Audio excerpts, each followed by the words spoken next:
আজকে ভাইফোঁটার সন্ধ্যাবেলা, এখনো সবার বাড়িতে আলো জ্বলছে, আমাদের বাড়িতেও আলো জ্বলছে। আমি ছাদে এসে তোমাদেরকে একটু দেখাচ্ছি।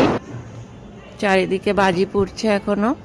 আমরা এখনো বাজি ফাটাইনি, যেহেতু পুজোর ওখানে একটু ব্যস্ত ছিলাম।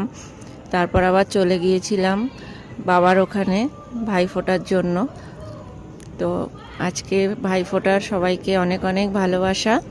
আর কালী পুজোর আগের দিন রাতে কখন ঠাকুর নিয়ে এলাম সেটা একটু চলো তোমাদের সঙ্গে শেয়ার করে নিই। ভূত চতুর্দশীর দিন সন্ধ্যাবেলা প্রদীপ জ্বালিয়ে চলে গিয়েছিলাম কালী পুজোর যেখানে হবে সেই বাড়িতে। সেখানে লুচি ভেজেছি, সবাই মিলে খুব আনন্দ করেছি।